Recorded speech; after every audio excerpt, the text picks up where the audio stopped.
lebih dan siapa yang kurang. Semua kepala di sini mempunyai kelebihan masing-masing.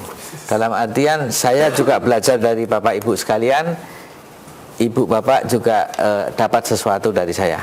Dipersilakan Bapak. Ya, satu dulu dari sana, silakan Pak. Namanya sebutkan. Nama saya Doni. Pak Doni. Dari UI. Terima kasih atas kesempatannya. Menarik begitu tadi apa yang disampaikan. Cuma memang untuk orang-orang yang awam barangkali begitu ya, dalam hal pelaksanaan aplikasinya banyak yang tidak paham gitu. Nah ini terbukti ketika saya suatu ketika berkunjung ke Bandung begitu ya. Kemudian teman saya ini memproduksi katakanlah jaket begitu ya. Kemudian saya menyarankan untuk coba membuat merek dagang gitu. Barangkali ini kan bisa menjadi sebuah brand buat dagangnya dia juga gitu. Tapi ternyata yang jadi kendala adalah dalam hal teknis pelaksanaan pendaftaran yang pertama. Kemudian yang kedua dalam hal segi biaya yang harus dikeluarkan juga. Artinya memang masyarakat yang banyak yang tidak paham gitu terkait dengan ini. Nah, yang ingin saya tanyakan adalah sejauh mana gitu dari lembaga-lembaga yang punya otoritas untuk membuat paten atau merek sebagainya untuk mensosialisasikan ini gitu. Karena tadi juga saya melihat banyak sekali gitu lembaganya, ada Dikti gitu, kemudian ada Kemenkumham gitu. Nah, itu seperti apa kaitannya? Apakah setiap lembaga ini berbeda satu sama lain atau punya satu naungan yang sama begitu? Itu mungkin. Terima kasih. Ya, baik Pak Doni dari Universitas Indonesia. Saya langsung saja saya tanggapi supaya juga ingat, nanti kalau banyak-banyak malah tidak ingat. Memang benar bahwa bicara merek pendaftarannya adalah first to file. Siapa yang mendaftar pertama dialah yang sebagai pemiliknya. Kemudian yang ingin saya sampaikan, pendaftarannya apakah mahal? Tidak, pendaftarannya kemarin itu sekitar 600 ribu sekian. Kemudian prosesnya berapa? Sesuai undang-undang. Kalau kita bicara kan harus hukum positif Pak. 14 bulan 10 hari itu masa tenggang waktu proses untuk merek. Apakah bisa lebih? Bisa, tergantung karena saat proses sertifikasi juga ngantrinya banyak. Itulah dan itu kendali. Apakah bisa lebih cepat? Bisa.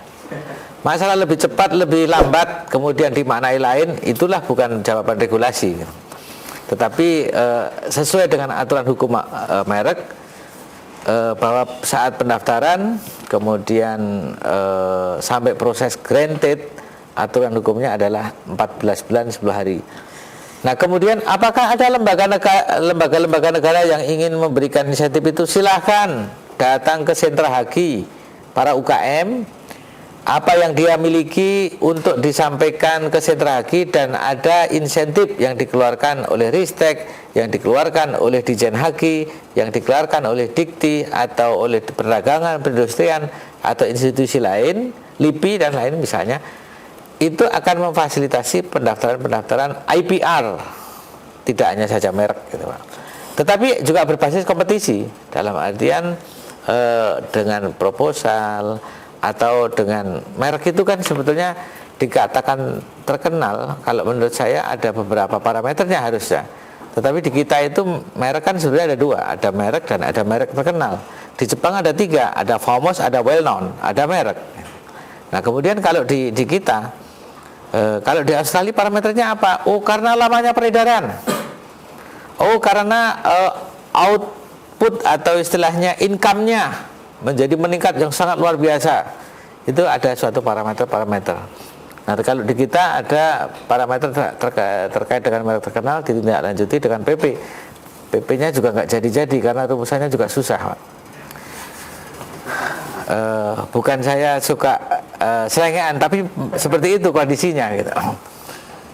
Saya pikir itu Bapak. Kemudian yang menarik adalah pada saat Tanggulangin Surabaya, kemudian produk-produk Ciganjur ya, yang di Bogor itu, kemudian Cibaduyut, orang datang ke situ, dia bilang, Pak, tolong dong saya buatin sepatu Billy, nih, buatin persis, tidak ada mereknya. Kemudian, Pak, saya buatin dong jaket ini, persis jaket yang diinginkan, merek terkenal lagi, dan bedanya tipis. Kualitasnya juga memang walaupun kalah, paling tidak orang lihat buset pakaiannya luar biasa. Nah, apakah itu pelanggaran merek kan gitu? Inilah politik hukum. Menurut saya itu sepanjang tidak ada mereknya, jalan-jalan aja. Yang penting kamu jangan nempelin merek. Kalau memang mau nempel merek, tempel merek apa yang dia punya. Kalau misalnya dia, saya namanya Karjo, merek aja Karjo. Saat Karjo terkenal juga, apa dulu Mbok Brek terkenal, nggak ada orang lirik Mbok Brek. Tapi setelah masakannya yang luar biasa dikenal di mana-mana, Mbok Brek. Nah itulah image merek itu sebetulnya yang membangun dirinya sendiri dan itu akan terjual dengan bagus. Orang mempunyai merek saja sudah mempunyai kaya raya, Pak, tidak punya modal. Contohnya apa? Rumah makan sederhana. Saya tarik 5% ya, tarik 10% ya dari keuntunganmu. Dia modal apa? Dia modal merek doang. Itulah brand istilahnya, image, Pak. Kemudian yang belum lama ini diberikan hadiah Hagi yang sangat luar biasa itu diantaranya ini memang Pak Dirjen Hagi yang sekarang ini memberikan gebrakan-gebrakan yang sangat luar biasa.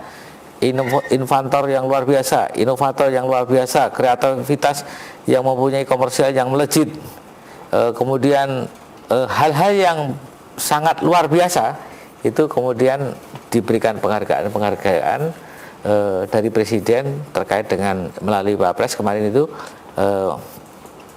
oleh Dirjen Hagi yang menseleksi. Ini memang hanya istilahnya sebagai contoh misalnya asetnya cuman 15 juta modal awalnya. Dia punya kebab Turki, dia kembangkan kemana-mana. 2 tahun, 3 tahun, 4 tahun, belum ada puluhan tahun udah ratusan miliar. Gimana itu? Dari 15 juta. Ini bisnis beneran, bukan bohong-bohongan misalnya. Itu betul, Pak. Nah, begitu juga membangun image merek. Kira-kira itu nanti kita diskusi karena banyak yang mau. Silakan, Pak. Yang lain? Silakan, Pak. Nama lengkap, Pak? Nama saya Fadil. Sama seperti yang semua yang dari sini, kami mungkin kalau ditanya kampusnya Unpad. Dari Unpad. Kalau saya kebetulan lumayan banyak yang mau ditanya. Maaf ya. Pertama kalau misalnya yang public domain itu kan kita kalau hak cipta yang umur setelah dia meninggal ini itu kan sampai 50 tahun ya, yang kemudian menjadi public domain. Kalau udah menjadi public domain itu seperti apa? Apakah yang kayak misalnya yang Reok Ponorogo atau kayak yang lagu sayang ini? Terus yang tadi kan Bapak sempat bilang sepakat dengan penaikan biaya paten. Kok sepakat ya? Karena kan bahkan pengusaha lokalnya aja kebanyakan masih bingung gitu. Terus mungkin yang juga batas status pemilikan hak. Ini kalau teman saya tuh sempat cerita gitu. Dia ngambil analoginya, misalnya menemukan, anggap kipas angin. Kipas angin ini sendiri nggak boleh dipaten, tapi soal teknologinya itunya, yang kipasnya bentuknya apalah gitu misalnya, itu yang boleh dipaten. Terus tadi soal yang formalitasnya itu seperti apa ya, Pak? Sebentar, Pak. Mau klarifikasi. Status kepemilikan hak terhadap kipas angin tadi maksudnya gimana? Ini apakah yang ini misalnya saya menemukan suatu ini barang baru gitu atau teknologi baru, anggap kalau saya ngambil contohnya itu tadi, contohnya misalnya nih kipas itu tadi itu katanya kan kalau kipas angin itu sendiri boleh saya tahu ya maksudnya sudah tangkap, Pak. Ya, terus, Pak. Terus yang yang soal pendaftaran ini ya kan, formalitas itu pemeriksaan formalitas berarti apa aja kalau boleh tahu, dan apakah di sana itu termasuk yang kita ntar ini yang ini ntar akan ditarik duit, yang itu kan ada kalau masalah yang tarik uang, ada yang enggak. Kalau misalnya kita mau untuk narik ini gimana, kalau enggak itu seperti apa gitu. Mungkin diringkas dulu aja deh. Iya. Jadi sih masih banyak. Iya, betul, Pak. Tapi semuanya intinya ke pendaftaran Hagi, Pak. Baik, saya terima kasih Pak Fadil. Yang pertama mengenai pendaftaran Hagi, Sebetulnya sistem pendaftaran haki sendiri sudah diatur di perjanjian internasional. Jadi kalau misalnya paten itu orang mendaftar, kemudian sampai dengan 1 tahun diberikan hak prioritas. Si inventor akan dikasih, silakan kamu mengajukan permohonan prioritas, mau daftar ke beberapa negara. Kemudian dari 0 sampai 3 bulan pertama ada beberapa peringatan pemeriksaan formalitas. Kemudian sampai 18 bulan baru dipublish, diumumkan apakah invensi ini ada yang punya.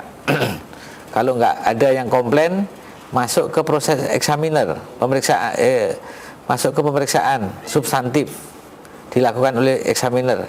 Pemeriksaan substantif itu lamanya 36 bulan. Ya, kemudian kalau misalnya di aplikasi granted sampai 5 tahun juga ada. Nah, apakah nanti tetapi orang aplikasi kemudian beberapa tahun sudah granted juga ada.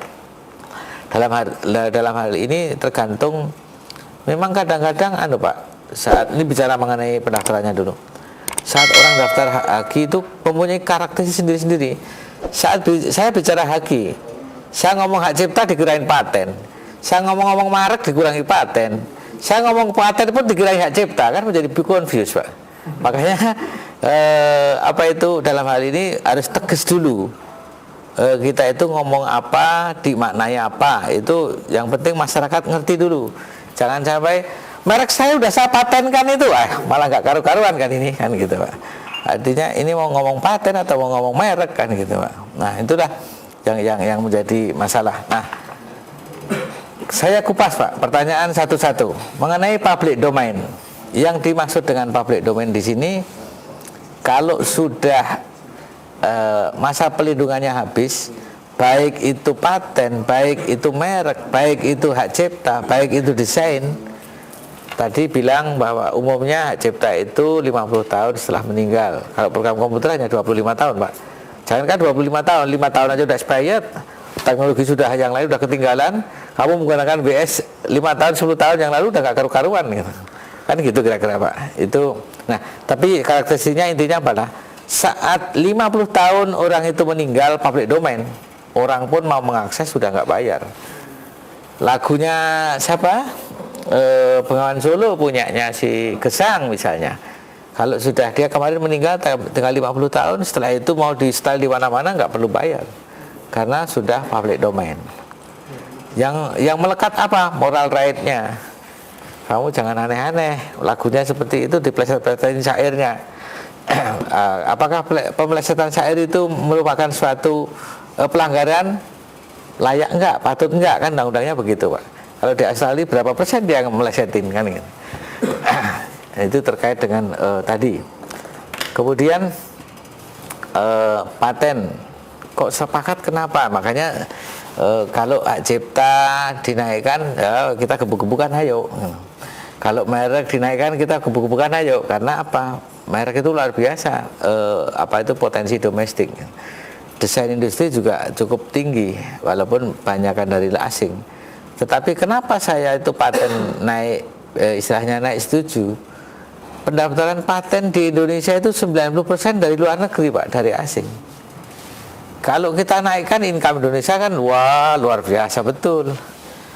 Kemudian kita kasih, katakanlah kita naik 10 kali. Yang sekali kita kasih yang 10% tadi untuk inventor Indonesia dengan jalan insentif, tutup sudah itu. Itu strategi maksud saya. Iya, subsidi dengan jalan itu tadi, insentif itu tadi. Makanya dalam hal pengelolaan haki ini perlu ada suatu strategi gitu, Pak. Kemudian status kepemilikan hak. Nah, tadi ini kan pengembangan inovasi saya nangkepnya. Saya punya paten ini. Kemudian ada orang lain mengembangkan. Ada unsur A, B, C. Kemudian ada unsur C, D. Apakah paten? Paten. Syaratnya kan novelty.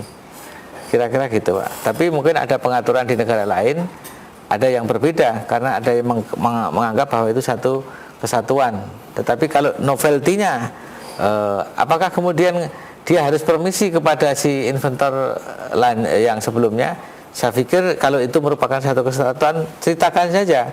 waktu menguraikan latar belakang invensi saat mendaftar, karena saat mendaftar ke paten itu ada deskripsi paten, ada latar belakang invensi, ada uraian lengkap, ada uraian singkat, ada uraian gambar kalau ada gambarnya, ada abstrak. Kemudian yang paling utama adalah klaim, apa yang diklaim, bahwa inilah paten, itulah adanya di klaim itu. Yang paling utama ada di klaimnya itu. Nah, pada saat uraian gambar, uraian lengkap itu tadi, latar belakang tadi ceritakan invensi yang saya ini, invensi yang kemarin si A itu begini, yang si B yang begini, yang si C begini. Invensi saya berbeda dari semuanya karena invensi saya ini. Nah, itu walaupun pengembangan. Kalau di negeri ini masih dianggap sebagai paten. Ini kalau karena saya lama di Ristek dan belum pernah ke Dijen Haki. Mudah-mudahan kalau seandainya ini salah, nanti teman-teman dari Dijen Haki yang meluruskan. Tapi kelihatannya betul, Pak. Kemudian pemeriksaan formalitas. Pemeriksaan formalitas itu tarik-tarikan uang yang ada di Dijen Haki, enggak. Jadi yang dimaksud pemeriksaan formalitas itu begini, Pak. Sebenarnya pemeriksaan administratif. Dulu waktu di DPR juga pemeriksaan ke formalitas kayak main-main aja, kan gitu maknanya, Pak. Tapi sebetulnya saat orang aplikasi ada istilahnya masa yang disebut dengan pemeriksaan formalitas. Ini adalah pemeriksaan administratif dalam artian selama 3 bulan untuk ada peringatan pertama, peringatan kedua, peringatan ketiga. Tolong kamu kurang KTP, Mas. Tolong Mas kurang pengalian hak, Mas, misalnya kepada pemohon. Inilah yang disebut dengan pemeriksaan formalitas, Pak. Kemudian sudah habis ternyata. Ada 4 pertanyaan. Nanti yang lain kita diskusi. Ada yang lain, Pak? Silakan. Ya, dipersilakan, Bapak. Nama? Saya Ardi dari Jakarta. Pak Ardi. Yang pertama menanggapi soal adanya pembelian hak cipta. Nah, itu mekanismenya itu apakah harus dengan perjanjian dulu atau kita bebas saja langsung membeli hak cipta pada belinya untuk kemudian diserahkan pada kita gitu. Pembelian atau pemberian? Pembelian hak cipta. Oh, pembelian, ya. Karena ada sejumlah kasus gitu, kayak brandnya Iwan Tirta. Brandnya Iwan Tirta itu dia itu sekarang udah nggak bisa pakai Iwan Tirta lagi karena Iwan Tirta sudah milik orang, udah bayar sekitar 1,5 M. Nah, terus dia hanya boleh ngeluarin brand IT. Nah, itu dalam kasus seperti itu, apakah itu hanya perjanjian secara personal aja atau perlu diuruskan ke Dijen Haki? Itu yang pertama. Yang kedua, masalah free to share, Pak. Kan selama ini dengan adanya media internet, kita dengan mudah mendapatkan informasi ataupun bahan untuk kepentingan ekonomi, ilmu pengetahuan dan lain sebagainya gitu. Seringkali untuk menghindari plagiarism, kita akhirnya mencoba untuk mencarinya di beberapa situs gitu ya. Tapi yang dikhawatirkan itu adalah masalah copyright-nya, Pak. Itu bagaimana langkah preventif dari Dijen Haki terhadap hal ini? Karena yang saya khawatirkan itu kan dengan adanya banyak bahan beredar di internet, kita dengan asal tomot tanpa memperhatikan estetika pembuatan haknya maupun yang lainnya dan sebagainya. Terus yang terakhir masalah edukasi, Pak. Edukasi terhadap hak cipta itu sendiri, itu sampai sejauh mana perlindungan hak cipta di Indonesia itu diimplementasikan.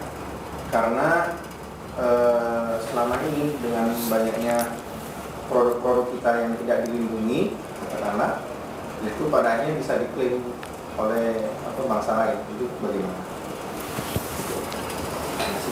Ya, baik, terima kasih. Nanti mungkin yang ketiga saya pengen klarifikasi, Pak. Kemudian yang pertama tadi, yang Bapak komentari tadi mengenai Iwan Tirta. Bapak tadi pertama bicara mengenai copyright, tetapi ke ujung-ujungnya ada brand. Sebetulnya mau copyright atau mau brand kan gitu Pak. Ini apa makanya kadang-kadang hak cipta saya mau saya merekkan. Nah, itu kan sudah apa tumpang tindih gitu Pak. Makanya dalam hal ini perlu kita satu state dulu. Ini tadi kebetulan sudah kita ngomong merek, sudah ngomong hak cipta. Memang kadang-kadang tipis Pak batasannya. Logo itu bisa dilindungi dengan hak cipta kalau itu hanya sebagai logo saja. Ya dilindungi hak cipta, ya dilindungi dengan merek karena di dalam mereknya ada logo misalnya. Nah itu itu dari tarik-tarikan dari situ saja sebetulnya sudah confused Pak, dalam artian ini gimana ya makna filosofi mendalamnya. Nah yang terkait dengan itu tadi pembelian hak cipta, makanya dalam artian pengalian hak cipta itu ada 4, ada karena hibah, ada karena waris, ada karena yang terakhir ada dengan perjanjian. Nah perjanjian itu bisa dengan license, bisa dengan pengalian hak mutlak. Pengalian hak mutlak itu yang beralih hak ekonominya, hak moralnya tetap dipegang Pak.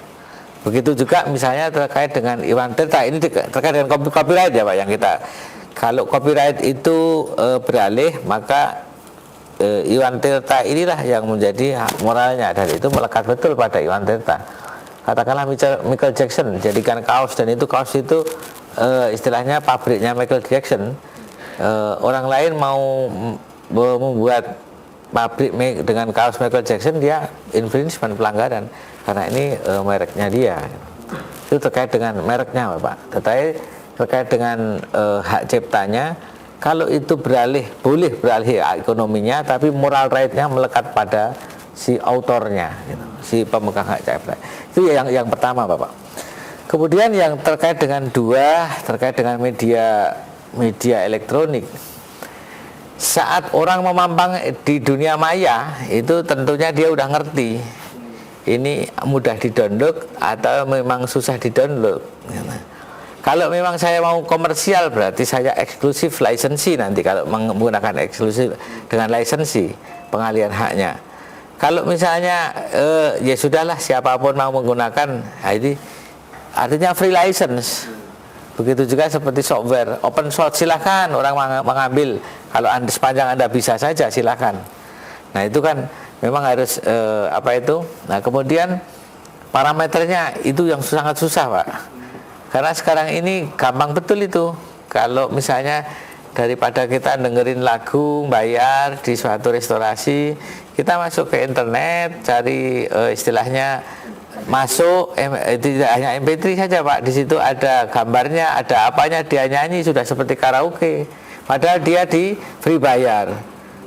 Waktu di restoran, kalau itu di restoran berarti masuk ke eksklusif. Makanya tadi saya bilang pada saat program komputer tadi Pak, saya cerita, saya ngomong ini eksklusif license, tapi di dalam eksklusif license ini saat kita bicara melalui perjanjian 2 segi masih aman, perjanjian 3 segi melalui end user licensing agreement masih aman.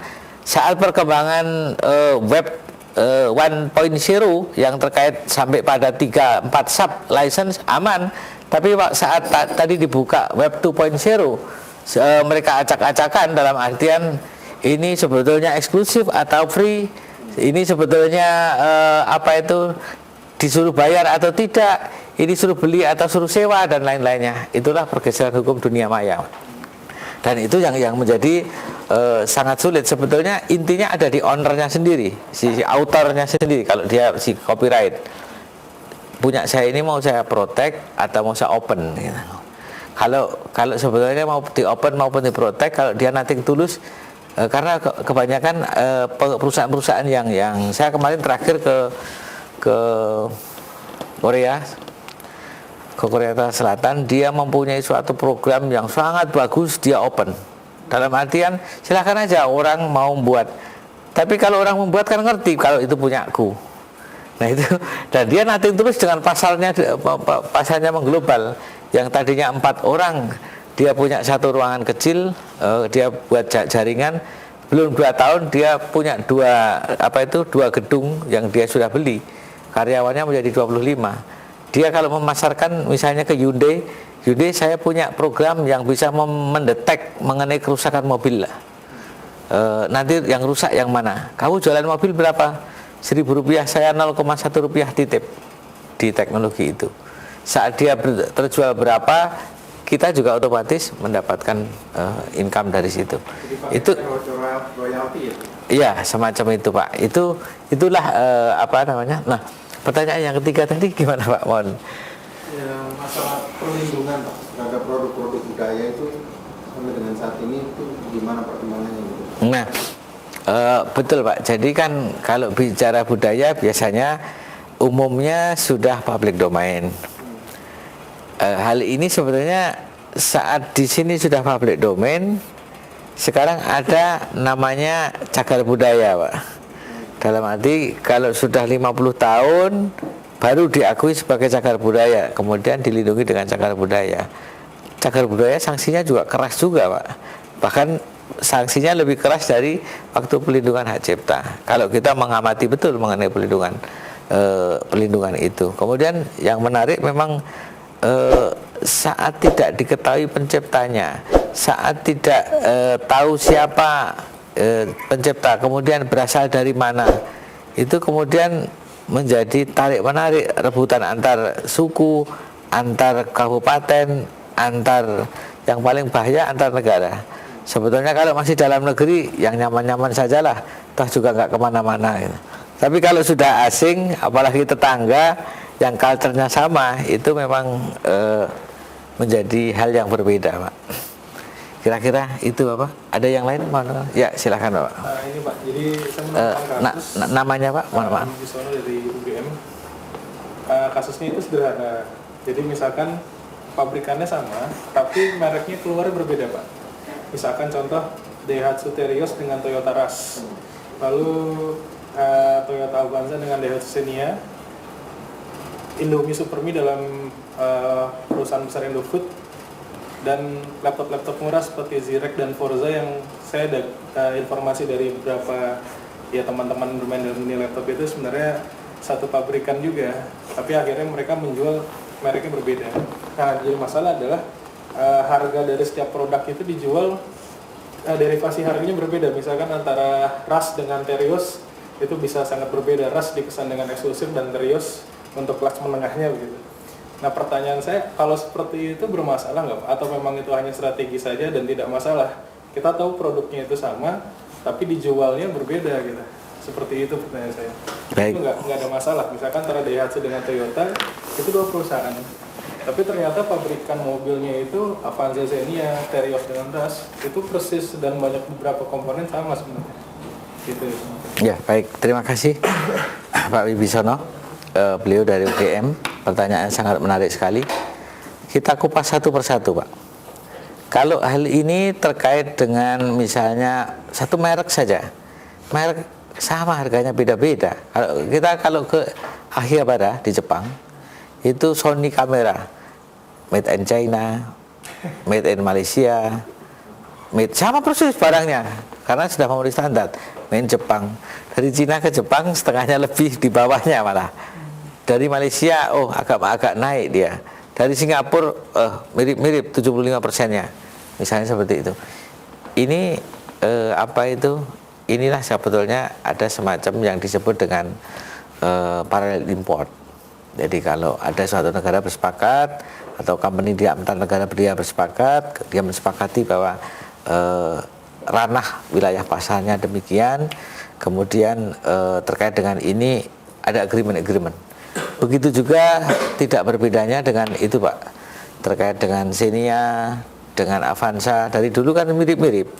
Terios dengan yang jangan-jangan si satu company dia, satu gitu Pak. Kemudian ownernya jangan-jangan sama. Kalau ownernya sama dia artinya apa? Mereka tidak ada yang berseteru.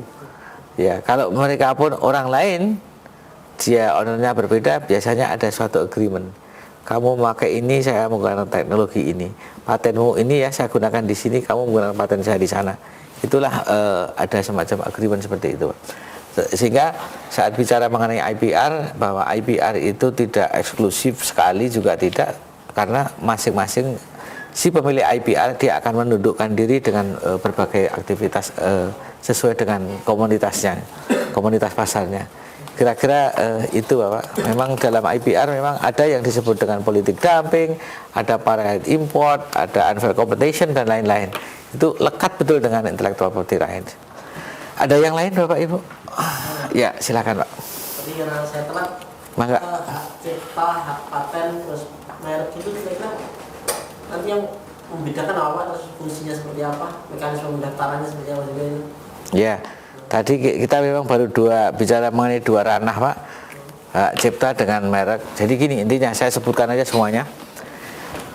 Untuk hak cipta itu sistemnya deklaratif, artinya didaftar maupun tidak didaftar sama saja mempunyai kekuatan hukum yang sama.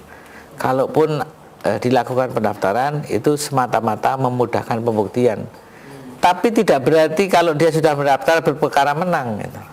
Itu yang harus digarisbawahi. Makanya sistemnya deklaratif. Kemudian nanti di dalam deklaratif pun juga macam-macam. Di dalam objek hak ciptanya juga bermasalah juga. Tadi saya contohkan program komputer tadi. Harus dilindungi dengan apa sih? Generis dong. Aturan hukum tersendiri pengembangannya untuk kedepannya, supaya karena apa? 90 atau 70 sampai 80% di negeri bangsa Indonesia ini sudah minded mengenai komputer dari ujung ke ujung sana, maupun bahkan sekarang itu dengan tidak tergambarkan dengan pengadaan barang dengan sistem elektronik, itu sudah menggambarkan bahwa dari ujung ke ujung kok sudah menggunakan karena apa? Bicara internet pasti bicara komputer. Kemudian yang membedakan paten first to file, merek first to file, biayanya juga berbeda. Nanti bisa dilihat di PNBP. Lamanya pendaftaran paten itu, kalau paten tadi sudah saya sampaikan 18 bulan, 6 bulan, 36 bulan. Itu dalam proses. Bisa lebih cepat, bisa lebih lama, karena saat sertifikasi bisa perlu proses. Kemudian merek 14 bulan 10 hari, bisa lebih cepat, bisa lebih lama, karena terkait dengan proses tadi. Bukan berarti kemudian minta percepatan dan lain-lain. Itu saya tidak pernah bicara tentang itu. Kemudian terkait dengan desain, itu biasanya dalam undang-undangnya kalau sudah daftar 3 bulan dipublish, kalau tidak aposisi di granted. Tapi kalau modelnya seperti itu menjadi nggak karu-karuan juga. Nah, dalam artian juga perlu ada suatu examiner yang bisa ngerem bahwa ini sudah public domain atau belum. Itu layak dan patut di sana. Kemudian masih ada rahasia dagang dan plan new varieties, pelindungan varietas tanaman. Ada 25 tahun, ada 20 tahun, tanaman keras dan tanaman lunak dan lain-lainnya.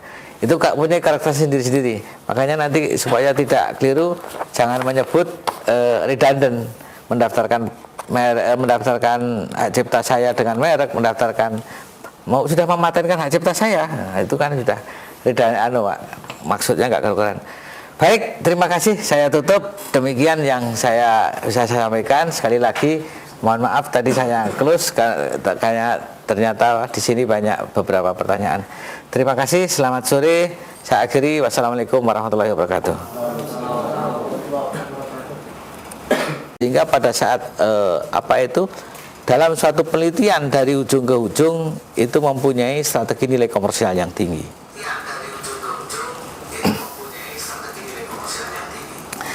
Kemudian terkait dengan IP Center tadi, ini adalah tempat untuk membantu para peneliti dalam melakukan searching. Betul enggak penelitian ini novelty, mempunyai kebaharuan? Nah, IP Center akan membantu untuk ke USPTO, United States Patent Trademark Office. Ini kantor hakinya Amerika. GPO, Japan Patent Office. WIPO di sini adalah pengadministrasian intellectual property right seluruh dunia. Nah, inilah apakah ada searching lain? Oh, sangat banyak. Ada Delpian dan lain-lainnya. Dan perlu saya informasikan di awal-awal tahun 2005, 2004 itu ada kerjasama antara Ditjen Haki dengan LIPI, itu membongkar dokumen yang ada di paten dibuat digitally. Nah ini mohon dengan hormat pampang saja di web atau inilah untuk searching. Nah memang ada kendala di sini. Di dalam Undang-Undang Paten disebutkan untuk akses dokumen paten itu 1 lembar 5.000. Tetapi jangan lupa Undang-Undang Sipnasistek juga ada suatu kewajiban. Pemerintah wajib mengupayakan istilahnya hasil-hasil penelitian untuk dapat diakses dan mudah diterima atau diakses dengan murah, cepat, mudah oleh masyarakat. Maknanya apa? Tentunya bahwa dokumen paten harus dipampang. Kalau kamu ngeprint bayar 5.000, tetapi kalau nggak ngeprint juga itulah yang Undang-Undang Sipnet. Itulah kekuatan antara hukum satu dengan yang lainnya. Ini juga saya gambarkan berbagai, sebetulnya intinya ada 3. Ada industri, ada university, di sini ada para peneliti, ada IP center, diantaranya organisasi lisensi teknologi. Di sini macam-macam namanya. Ada yang klinik Haki, ada sentra Haki, ada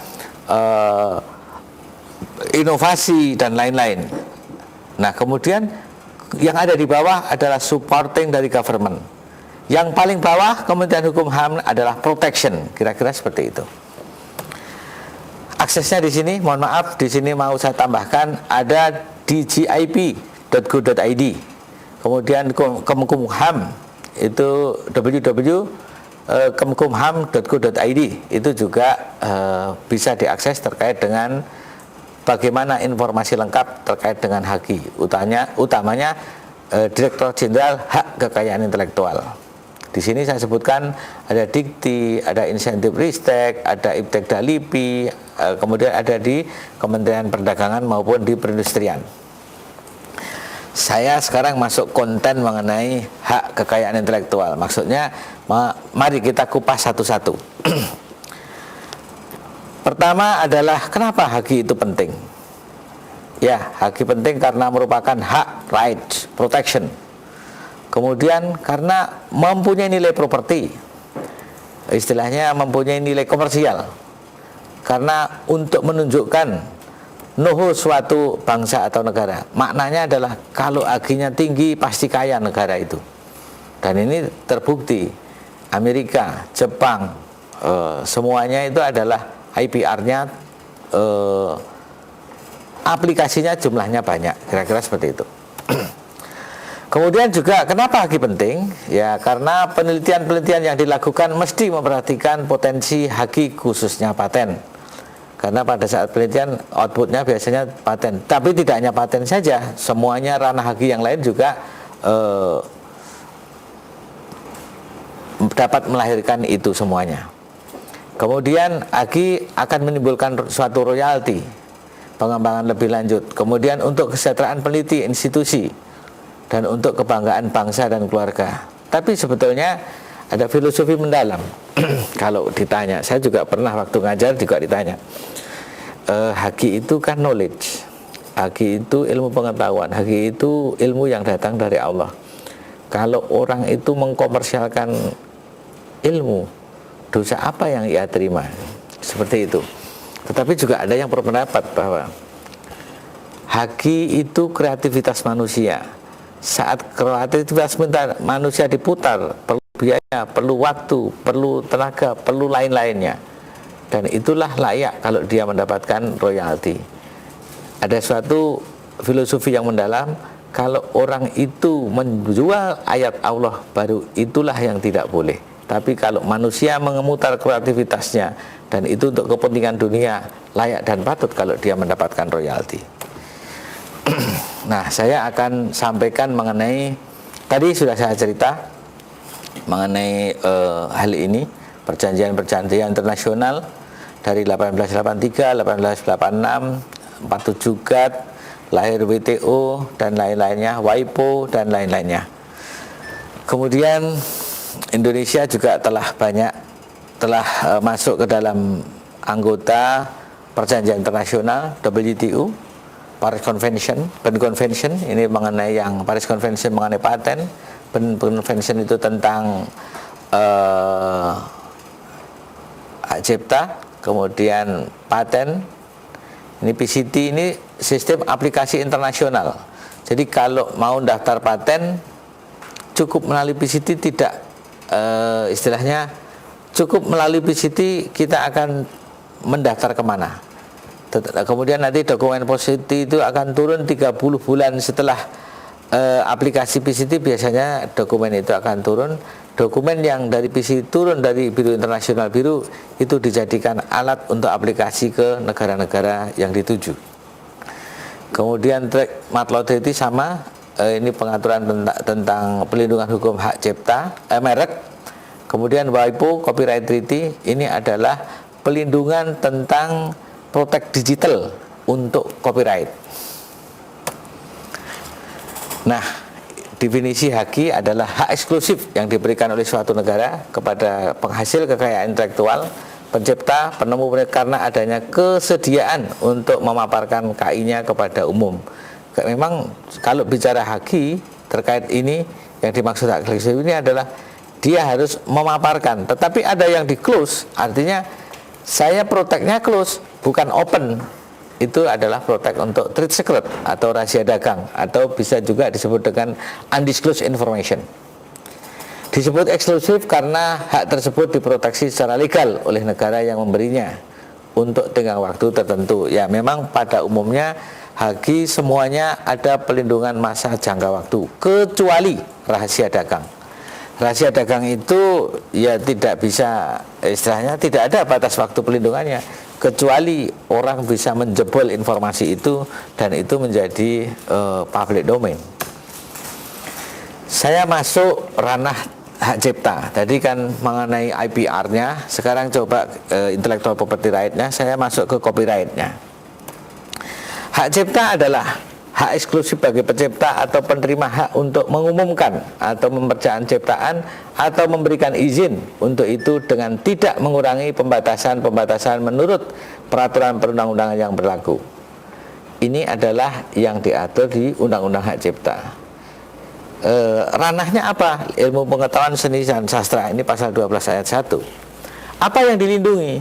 Yang dilindungi buku, program komputer, macam-macam, banyak betul ya Pak.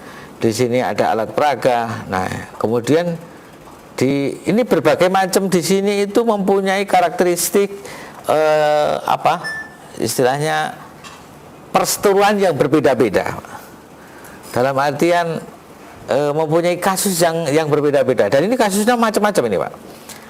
Katakanlah program komputer, kita kupas nanti, kita kupas mengenai bagaimana program komputer. Kemudian saat bilang alat peraga, sekarang yang terjadi adalah ini mudah-mudahan sama-sama aparat penegak hukum mudah-mudahan juga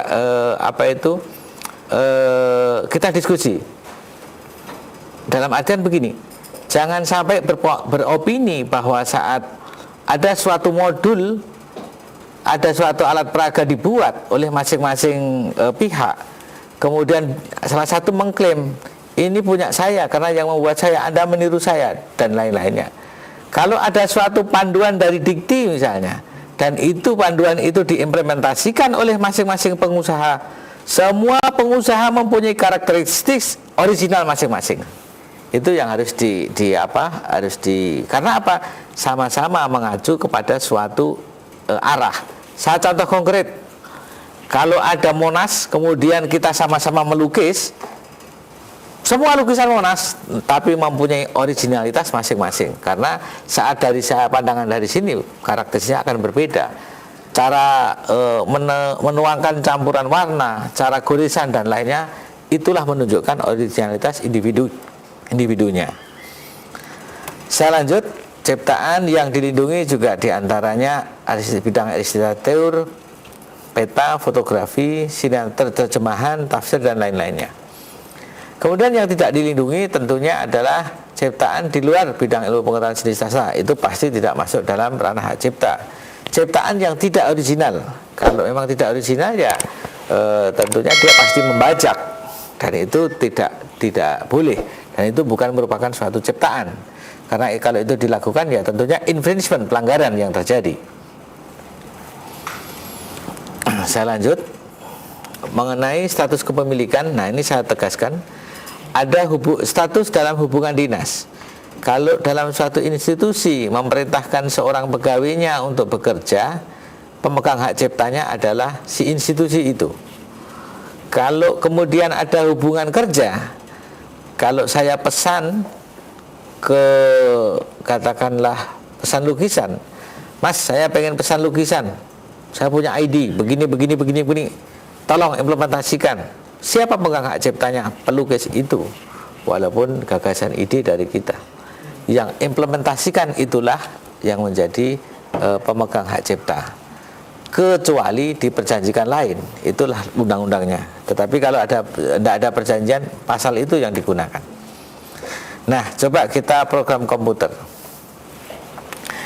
Ini program komputer yang real, istilahnya yang nyata itu seperti ini. Bahwa di dalam program komputer itu terdiri atas shortcode, software language, dan object code. Ini kalau cara kerjanya bagaimana? Tiga-tiganya mempunyai karakteristik copyright sendiri, tapi merupakan satu kesatuan. Shortcode terdiri dari open source dan closed source. Di sini juga ada karakteristik sendiri. Open source biasanya free license, free, pengembangannya bebas. Closed source itu komersial, secret. Karena di dalam shortcode itu ada binary code, ada rumus matematik, ada kode-kode, dan masing-masing negara mempunyai proteksi sendiri-sendiri. Di Amerika Latin, shortcode dilindungi dengan paten. Ada beberapa negara yang melindungi dengan rahasia dagang karena memang secret. Di Indonesia dilindungi dengan copyright. Saya sebut gak, saya ngambil kesimpulan, sebetulnya ya tidak tepat dengan hak cipta, ya tidak tepat dengan rahasia dagang, ya tidak tepat dengan paten. Apa? Sui generis, itulah istilah hukum yang baru dikembangkan oleh J.L. Sterling. Nah, dalam sui generis, mari kita teliti sama-sama sebetulnya protek yang paling tepat yang mana. Karena ini nanti kalau pengalian haknya melalui dunia maya itu menjadi sangat menjadi sangat luar biasa. Pada perkembangan 1.0, web 1.0 itu one way saja. Katakanlah misalnya saya Microsoft, kemudian saya melakukan agreement terhadap pembeli, itu adalah perjanjian bersegi dua. Kapan bersegi tiga? Pada saat ada end user licensing agreement sebagai agensi. Saya Microsoft ke end user licensing agreement kemudian diterima, itu bersegi tiga. Bisa juga bersegi empat. Kapan itu bersegi empat? Pada saat saya Microsoft, saya nongkrong di Google, saya nongkrong di Kaskus, saya nongkrong di Yahoo, di situ beri bayar. Tetapi saya eksklusif. Kemudian saat dimulai di open, terjadi pergeseran hukum yang disebut dengan web 2.0. Ada suatu perjanjian yang banyak yang kemudian dia merasa sudah bayar, dia open. Saya misalnya bapak-bapak, ibu selaku pengguna kemudian ngedownload software itu, tapi tidak juga langsung ditaruh di CPU. Kemudian setelah digunakan dia taruh di Facebooknya, dia taruh di emailnya. Inilah pergeseran hukum dari sistem perjanjian yang istilahnya dengan perjanjian jual beli menjadi sewa, dengan sistem bersegi dua, bersegi tiga, bersegi empat menjadi bersegi banyak. Harusnya seperti apa? Duduk bareng kita bicara mengenai proteksi generisnya. Nah, ini yang saya maksud analisanya terkait dengan shortcode, software language, object code. Gambaran keadaan sekarang seperti itu. Keadaan yang diinginkan adalah sui generis. Analisnya apa? Oh, dengan grand teorinya ini, apply-nya seperti ini. Kemudian hukum hak cipta yang benar-benar diharapkan oleh masyarakat. Nah, berbicara terhadap pelindungan hak cipta tadi, kenapa tadi saya bilang bahwa karya cipta menjadi hak cipta kecuali program komputer? Kenapa mesti dibunyikan demikian? Itu harus kita hilangkan tentunya kalau di dalam perubahan nanti. Karena yaitu tadi politik hukum saat pembuatan perundang-undangan semata-mata untuk mensejahterakan negara.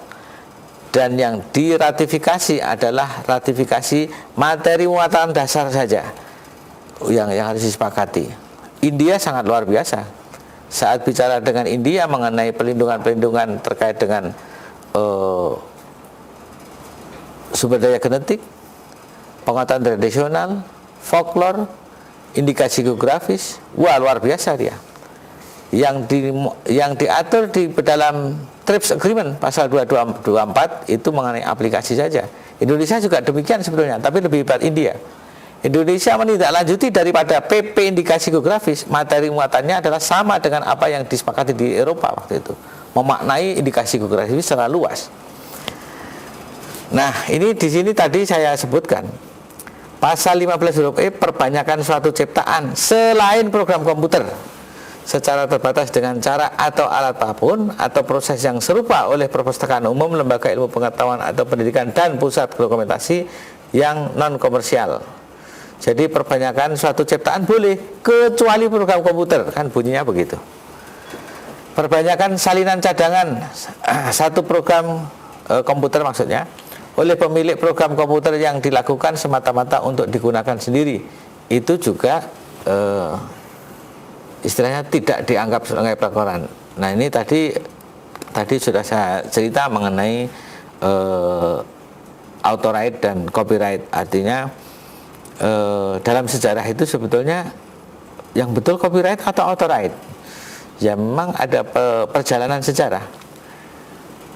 Bicara mengenai hal ini kita harus mundur ke belakang dulu.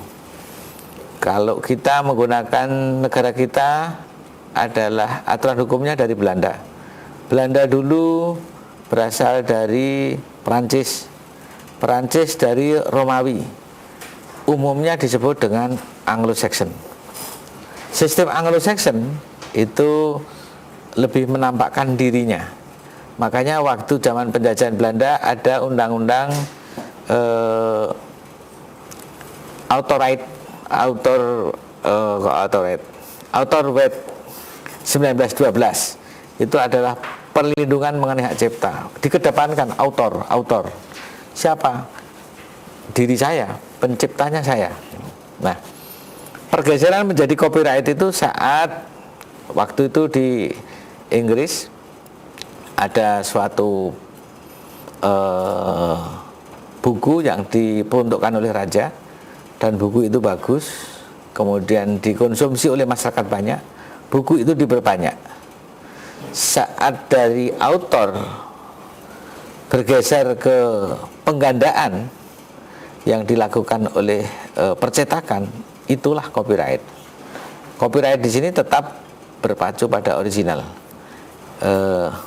Mohon maaf teman-teman yang di IT, mungkin kalau ada tanggapan pertanyaan mohon saya dikasih tahu karena saya on secara full.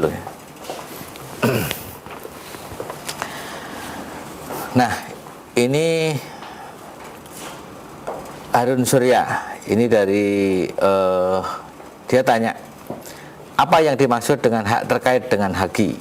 Nah, tadi sudah kami sampaikan bahwa kekayaan intelektual itu ada dua, ada HKI dan ada hak terkait. Hak terkait di sini adalah satu terkait dengan haki tapi bukan haki. GRTKF, Genetic Resources, Traditional Knowledge, Folklore, sumber daya genetik. Sumber daya genetik itu ada dua, sumber daya genetik hewan, ada sumber daya genetik tumbuhan. Kemudian pengetahuan tradisional. Pengetahuan tradisional itu ada teknologi tradisional, ada pengetahuan tradisional, ada peninggalan nenek moyang, luhur, ataupun obat tradisional, dan macam-macam. Kemudian folklore. Folklore itu diatur di dalam Undang-Undang 10 tapi tidak tuntas. Nah, kemudian ada lagi indikasi geografis. Keadaan kondisi indikasi geografis itu misalnya saja ada ubi Cilembu, ada kopi Java. Kopi Java kalau di luar negeri well known banget, tapi kopinya ada di mana sekarang juga mungkin sudah tidak tahu di mana. Di Bandung, di Jawa Barat juga ada kopi. Di Toraja ada kopi Toraja, ada kopi Kintamani. Itulah indikasi geografis. Kemudian kalau di Jawa Barat ada ubi jelembu, di Malang ada apel Malang, dan itulah yang menunjukkan suatu daerah itu mempunyai karakter sendiri, bukan daerahnya tapi kondisi geografis, apakah ketinggian tanah dan lain-lainnya. Kemudian itu yang dimaksud dengan hak terkait. Ini mohon maaf, saya mendefinisikan sendiri makna ini karena apa? Itulah complicatednya di dalam bicara mengenai haki, karena haki itu hanya 7 rezim itu. Tapi kalau hak yang terkait itu sebetulnya milik bangsa yang harus dijunjung tinggi untuk diprotek. Kemudian pertanyaan kedua itu dari ini Kiki Versa dari Belanda. Terima kasih. Dari non jauh di sana. Di sini dia tanya, bidang kreatif itu bisa tidak disebut dalam kekayaan intelektual. Bagaimana prosedur mendaftarkannya? Nah, saya ingat karena saya ada kegiatan. Bidang kreatif itu bidang yang seperti apa? Waktu menentukan insentif inventor luar biasa yang ada di Dikti itu waktu itu setiap inventor diberikan 250 juta per inventor. Saya yakin di tahun ini juga ada. Dan waktu itu dikompetisikan banyak yang dapat. Ada 3 klaster. Klaster paten, klaster industri kreatif, dan klaster plant new varieties, pelindungan varietas tanaman. Itu yang biasanya teman-teman dari IPB atau Fakultas Pertanian yang kompetitif di bidang ini. Nah, di sini ada pertanyaan, bidang kreatif itu bisa tidak disebut dalam kekayaan intelektual? Bisa. Karena apa? Bidang kreatif itu bisa masuk ke dalam folklore, bisa masuk ke dalam. Nah, kreatif pun juga berbagai macam. Kreatif seperti suatu karya cipta yang cepat berubah. Kemudian kreatif di dalam membuat berbagai alat peraga untuk anak sekolah dan lain-lain. Di situ mohon maaf.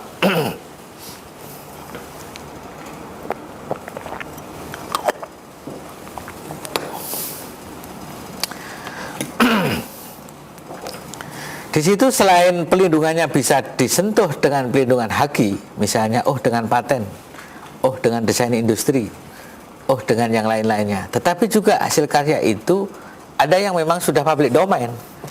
Dan itulah masuk ke berbagai karya cipta yang menjadi budaya.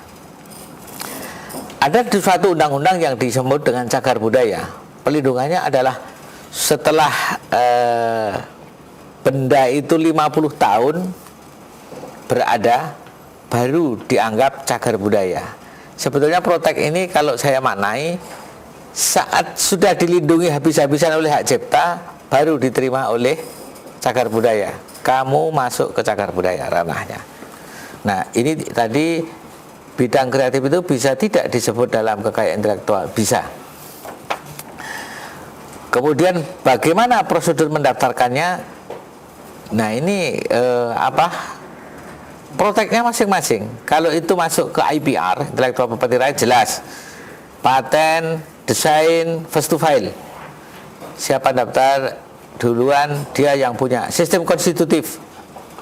Nah, kalau masuk dalam ranah protek yang kekayaan intelektual dalam artian tadi, apakah itu folklore, apakah itu hasil penelitian atau pengetahuan tradisional.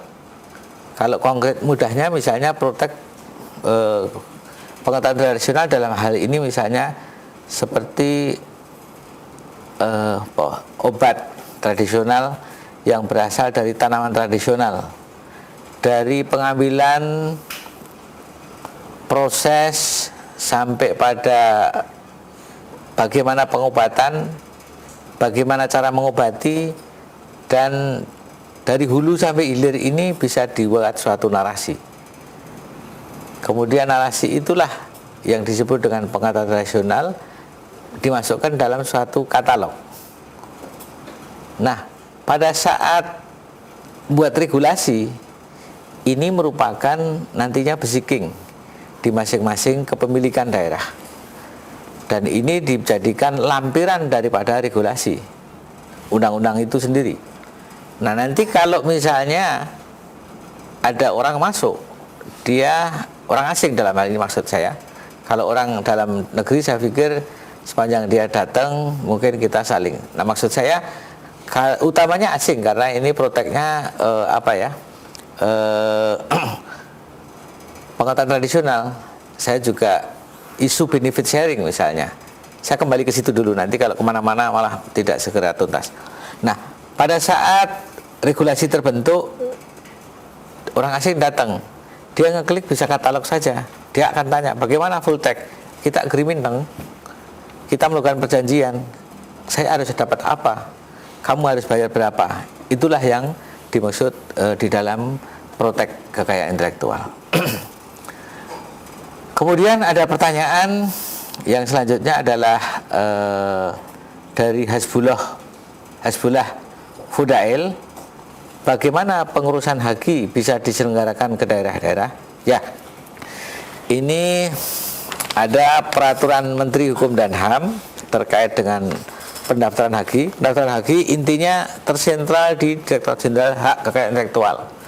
Kemudian dengan permen itu bisa didelegasikan ke Kanwil, kantor wilayah Kementerian Hukum dan HAM. Sekarang untuk first to file-nya sudah ada sistem online. Untuk menentukan sistem first to file, tapi bukan sistem aplikasi. Kalau di Australia sejak tahun 2000 sudah sistem aplikasi. Dalam artian setelah komplit, kemudian dia kirim by email, termasuk setelah membayar ke kas negara dan lain-lainnya. Jadi intinya, nah pada saat bagaimana itu bisa kalau daerah Indonesia ini karena cakupannya sudah sangat luas sekali. Mungkin kalau bicara Jakarta, bicara Bandung, bicara Surabaya, bicara kota-kota besar nggak ada masalah karena transportasi mudah dan lain-lain. Bagaimana terhadap perlindungan-perlindungan yang ada di daerah sana?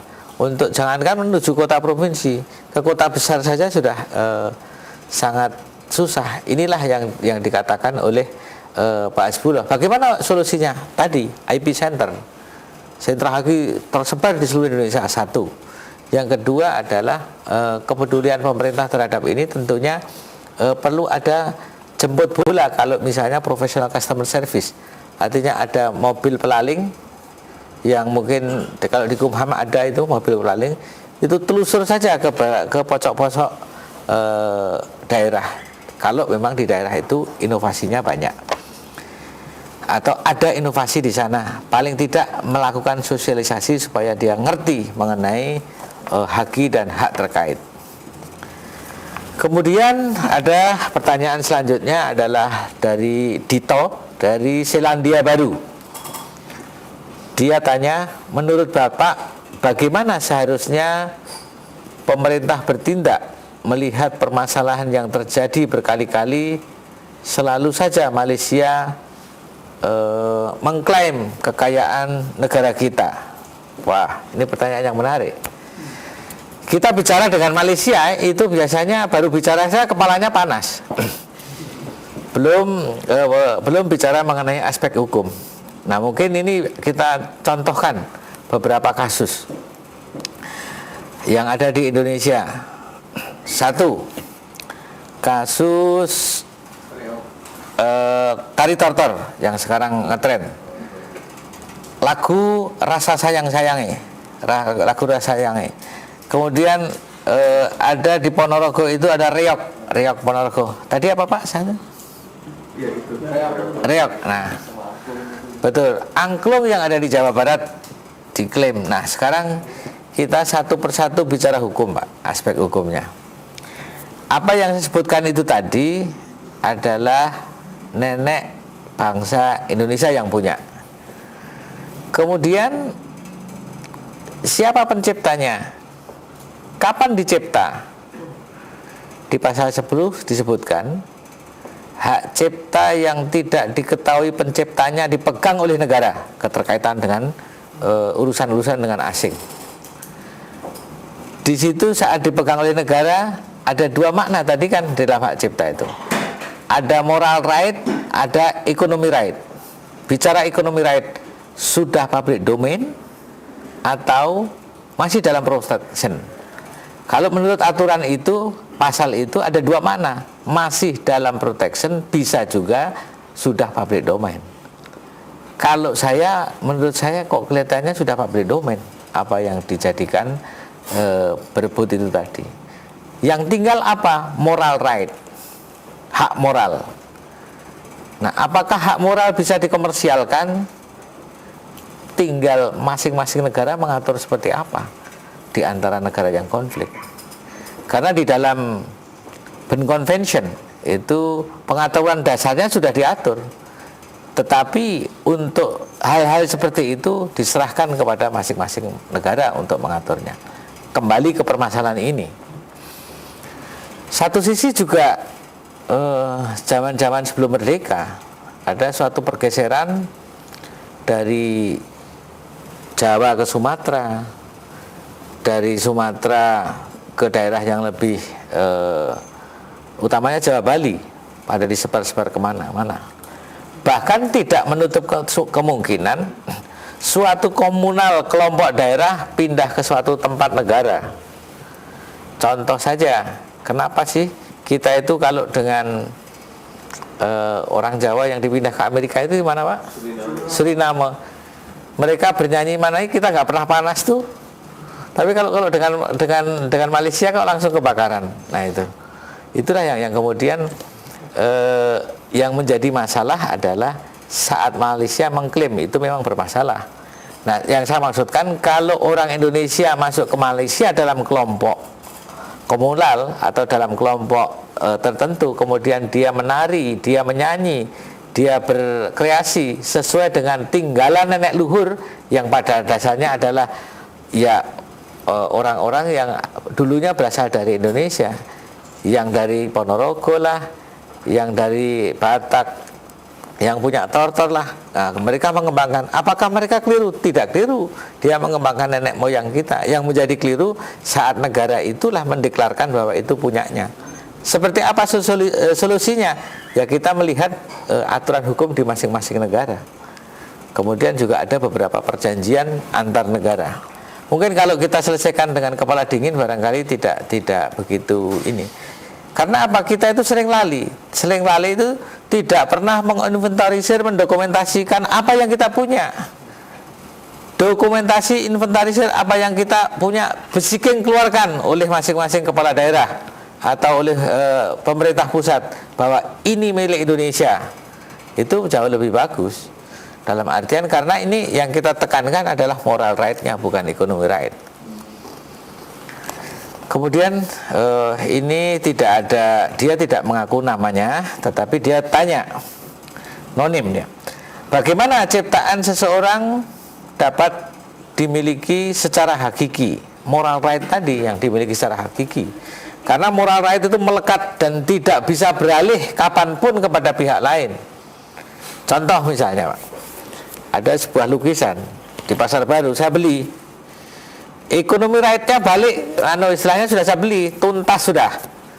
Tapi moral right-nya tidak sembarangan, apalagi saya memperbanyak tanpa permisi dia. Wah, bisa diklaim.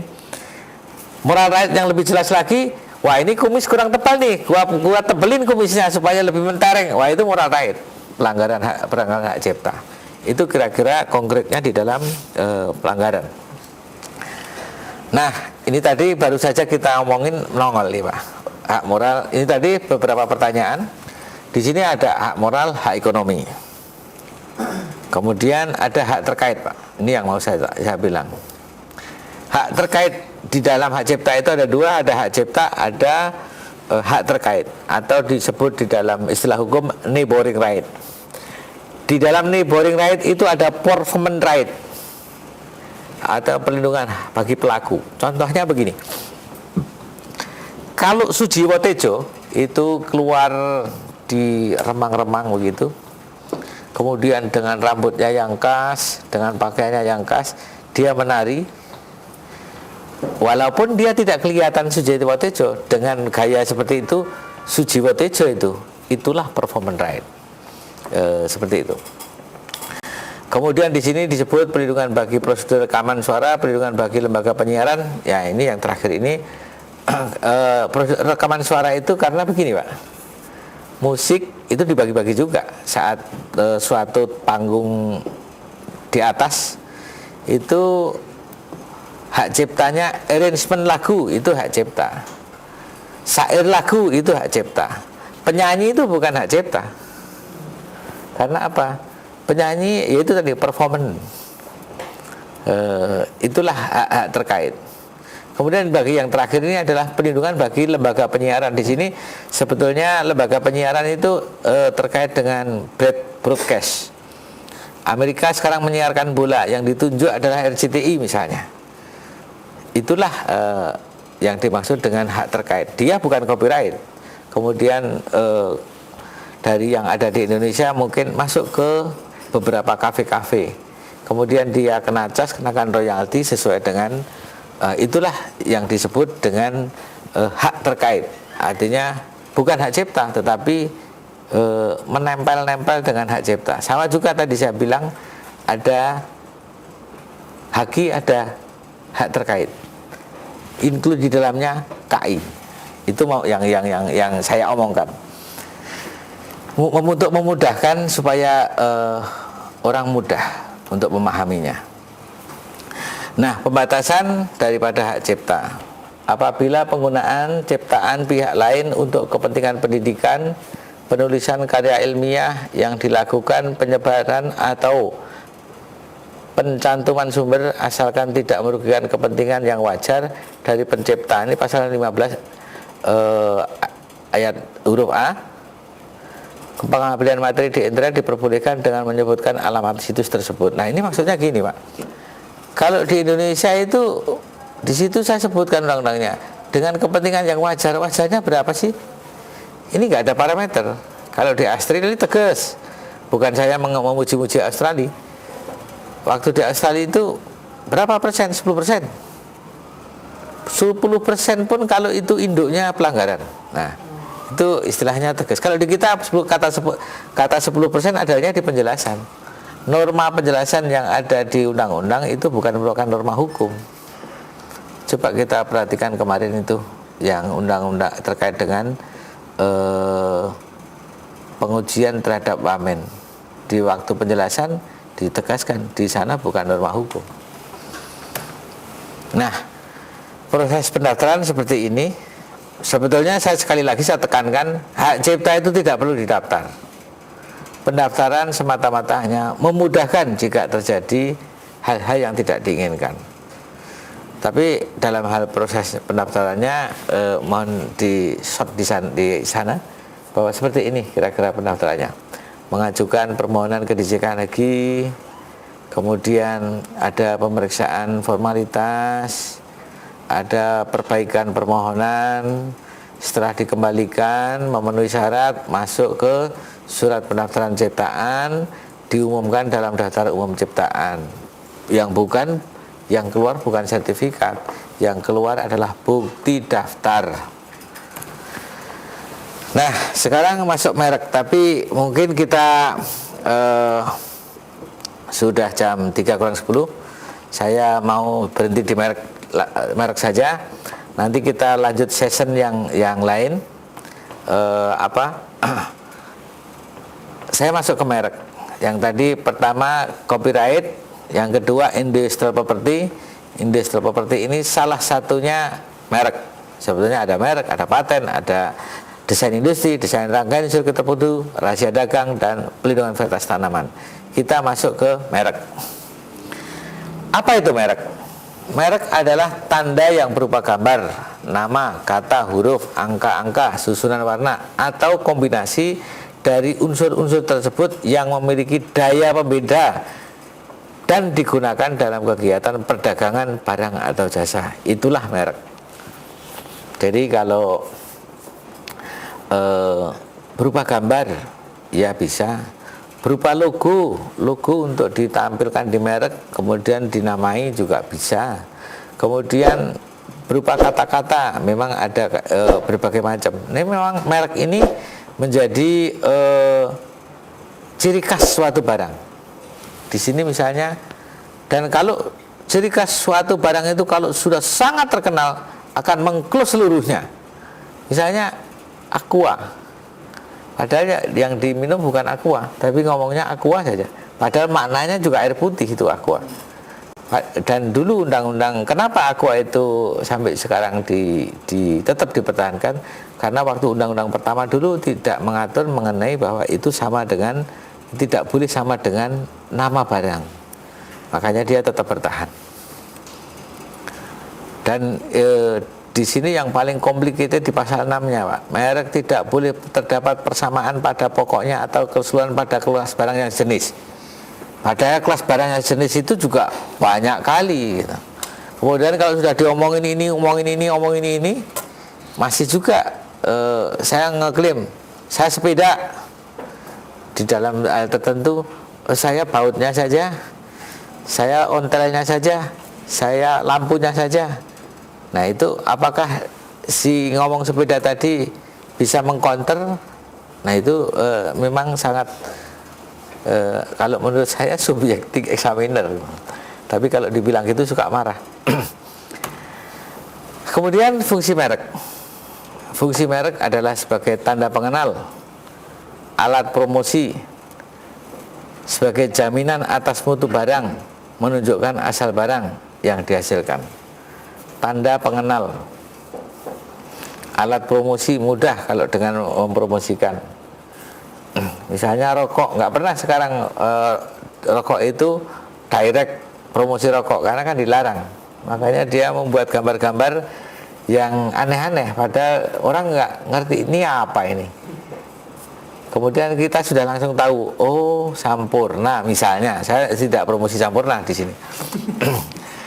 Kemudian dan lain-lain. Kemudian alat promosi, alat sebagai jaminan atas mutu barang, maksudnya beli apa Pak? Rinso. Itu kualitas rinsonya seperti itu. Dan karena sangat terkenalnya, walaupun deterjen yang lain pun juga disebut rinso.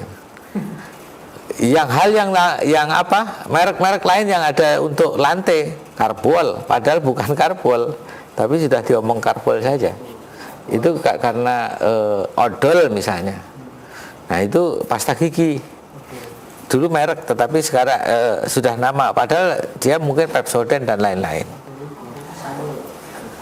Nah kemudian Sanyo juga Pak, Infocus. Nah, orang mereknya bukan Infocus kok, Infocus. Kemudian merek di sini merek kombinasi. Nah saya contohkan, pada saat ada Oreo, kemudian juga ada Rodeo. Oreo, Rodeo. Ini kedengaran juga beda warna, tidak ada persamaan bunyi. Tetapi pada saat kita pergi ke toko, kita lihat di situ ada Oreo, di situ ada Rodeo. Anak kecil atau kita dikasih yang nggak pernah tahu merek itu, diomongin, beli ya Oreo, itu bungkusnya biru. Baik Pak, dia jalan. Nyampe di toko, ada dua dijejer, Oreo, Rodeo. Apa ya tadi ya, Oreo atau Rodeo? Persamaan bunyi tidak, tapi persamaan kemasan iya. Ini bukan pelanggaran merek, tapi ini persaingan usaha tidak sehat, unfair competition. Saya masuk ke indikasi geografis. Nah indikasi geografis ini diatur di pasal 22 dan 24 TRIPS Agreement. Di sini disebutkan bahwa indikasi geografis itu menunjukkan daerah asal suatu barang karena faktor lingkungan geografis memberikan ciri dan kualitas tertentu. Tadi sudah kami contohkan mengenai indikasi geografis, dan ini bisa didaftarkan mewakili komunitasnya atau mewakili masyarakatnya. Kalau indikasi asal itu menunjukkan asal barang itu, bahwa oh ini dari Surabaya, oh ini barang khas dari Bandung, oh inilah indikasi asal. Tetapi kalau indikasi geografis, karena faktor geografis, apakah karena cuaca, apa karena ketinggian tanah, atau komposisi faktor tanah yang mengakibatkan bahwa barang itu mempunyai karakteristik sendiri. Kalau di luar negeri ada yang disebut dengan basmati di India, itu dengan protek geografis dia bisa menggugurkan paten yang ada di Amerika. Tidak hanya paten-paten yang terkait dengan basmati gugur semua. Nah, ini karena apa? Karena India mempunyai perlindungan yang arogansi. Saya juga setuju itu. Di pasal 22, 24 TRIP itu mengaturnya hanya ini. Tapi di dalam PP indikasi geografis itu meluas betul itu.